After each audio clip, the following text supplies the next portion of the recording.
So last time we looked at alkoxymercuration, demercuration. Here it is again.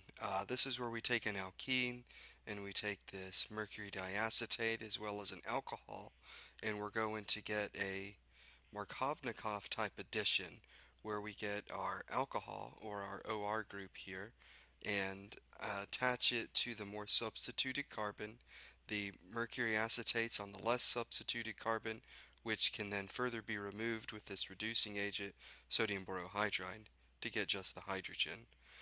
Now, what if we wanted to do this process using anti-Markovnikov? Now, this wasn't possible until the late 70s and early 80s. H.C. Brown worked with boron chemistry. He won a Nobel Prize for his work with this compound B2H6. Here's our structure, something quite different than what we've seen before. It has these curved shape banana bonds. We're not going to worry about the intricacies of this for our course, but we are going to look at its utility and how we can react it with an alkene to form an anti-Markovnikov product. We're going to take this B2H6, which is highly unstable, and complex it to tetrahydrofuran.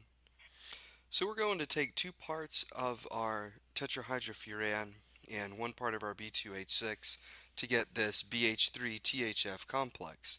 Let me show you the structure of tetrahydrofuran. So it's a five-membered ring with an oxygen inside. The oxygen does have two sets of lone pairs.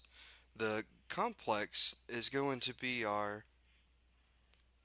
five-membered ring with our oxygen, and then we're going to take a covalent bond to BH3.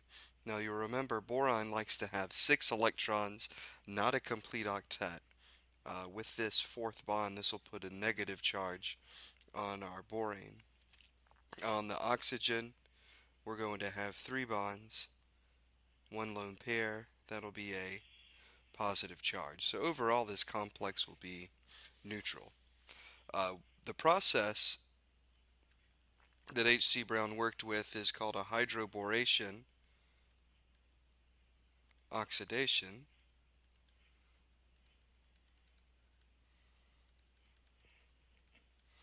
You'll take an alkene, and let's have hydrogens on the right side, R groups on the left, which will represent any alkyl group. We'll take our BH3 THF complex. You'll notice the carbon on the left is our more substituted. The carbon on our right is our less substituted. Usually a hydrogen will add to the less substituted side, and the alcohol would add to the more substituted side. So here's just our skeleton that we would have so far. You'll notice that the BH3 is going to be added, or this is actually a BH2, will be added to the less substituted side, hydrogen on the more substituted side, and this is by definition anti-Markovnikov.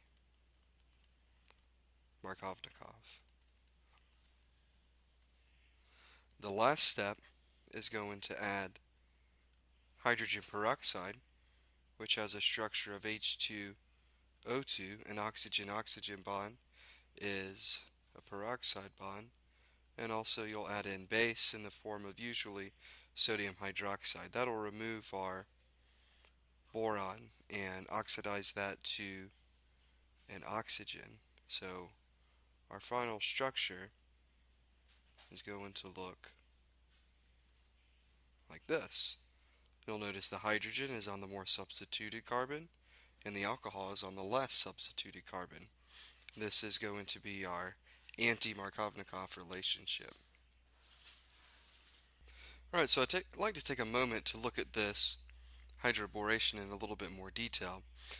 We know that it is anti-Markovnikov, where the hydrogen will add to the more substituted carbon, and the alcohol ultimately ends up on the less substituted carbon. Now, it's also a syn type addition. Syn is going to mean same side, very similar to when we looked at geometric isomers with cis and trans. Cis is same side, so it has that same sound to it, so it's easy to remember. Uh, we're going to add a hydrogen and a BH2 across this double bond. Here's our transition state, and you'll notice that it's going to approach our alkene as the form of BH3. Once this is in solution, the BH3 is removed from our tetrahydrofuran, and we have that reacting with our alkene. Now, the hydrogen is going to approach the more substituted carbon. This will have two methyl groups in this example. The less substituted carbon just has a methyl group and a hydrogen, which will be the side that the boron attaches to. So this will be our syn addition, meaning that they approach from the same side. This will be our structure before our alcohol, or our precursor. So we have our hydrogen to the more substituted carbon, the boron to the less substituted carbon. Then we can add in peroxide and base, usually sodium hydroxide, and will ultimately oxidize to the alcohol. I have an example in my notes that are online using a five-membered ring structure. Take a few moments to look at that and work through and make sure you can understand how the syn addition works. So here's the example that I have in my notes. Please note in our first step when we add our BH3 THF complex, we're going to have approach of the BH3, the boron, and the hydrogen, add syn. And here's a representation showing the syn relationship of our boron and our hydrogen. Then we can remove our boron to get the alcohol. We actually end up with about an 85% yield in a racemic mixture. Let's move on to our next type of reaction. This will be an addition of a halogen to an alkene. These will all be diatomic. We're going to represent halogen with X, usually chlorine, bromine, or iodine will be our halogen that we'll add. This does not have an anti-Markovnikov nor a Markovnikov relationship because we are not adding a hydrogen. So remember the Markovnikov and anti-Markovnikov definitions. Look at the situation with respect to hydrogen being added to the more substituted or less substituted side of our alkene. Now this, upon addition, we'll just look at the general reaction first and then examine the mechanism. We're going to get a dual addition of both halogens. You'll notice that they're on opposite sides of the molecule. This has called, or what is called, an anti-relationship.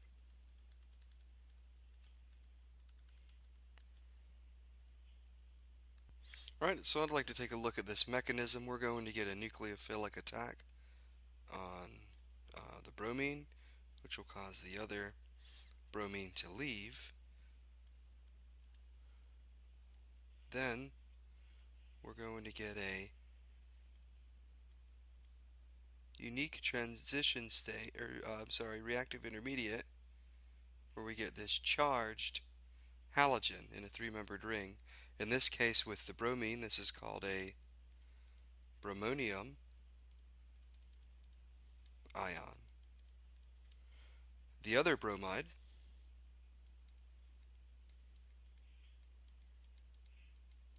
is going to approach from the backside. This is a backside attack because the bromine is really large, so it can only approach from the opposite side. We'll form a covalent bond with this carbon, alleviate that three-membered ring strain, and then now you can start to see how we'll get that anti-relationship. So let's redraw our structures. Here's our first bromine, second bromine, and then we'll have our other attachments. Let's walk through an example. Here's an alkene. This is propene.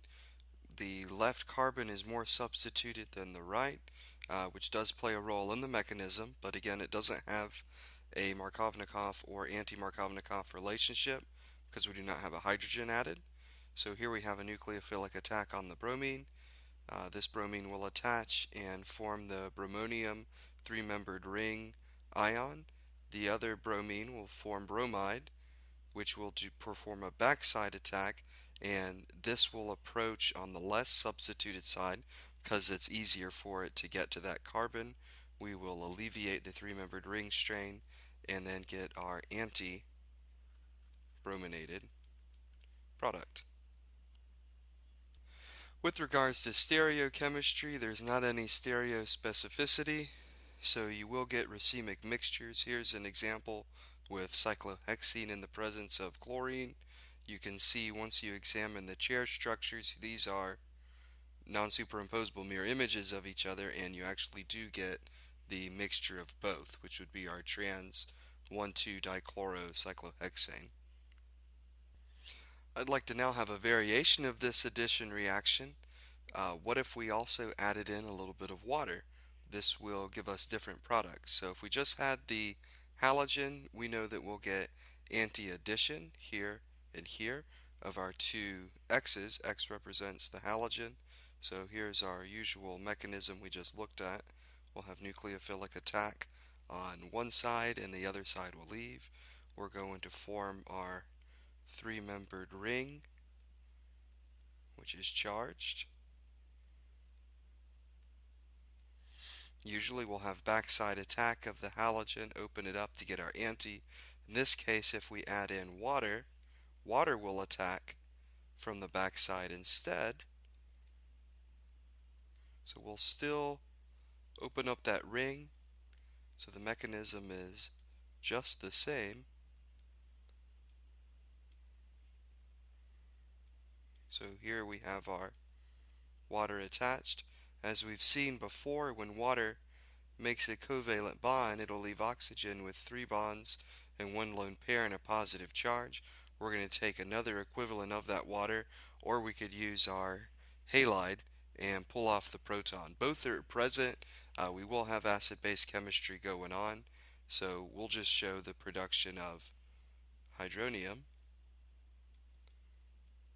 So we'll pull off our proton.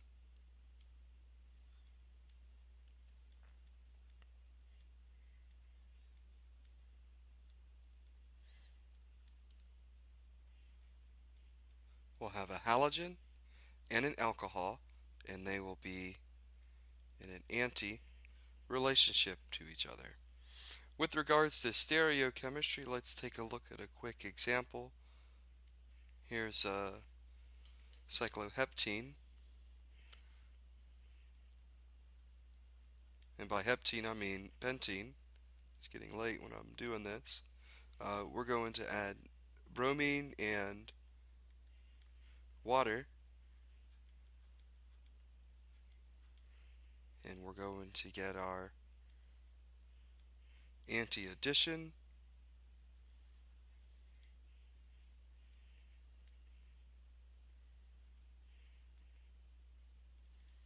you'll notice the orientation of our alcohol to our bromine. Bromine is coming out, the alcohol is going back, so they're going to be opposite. Syn would be the same side. This is anti, which is our opposite. We will get this structure as well as the enantiomer. So this is also not stereospecific.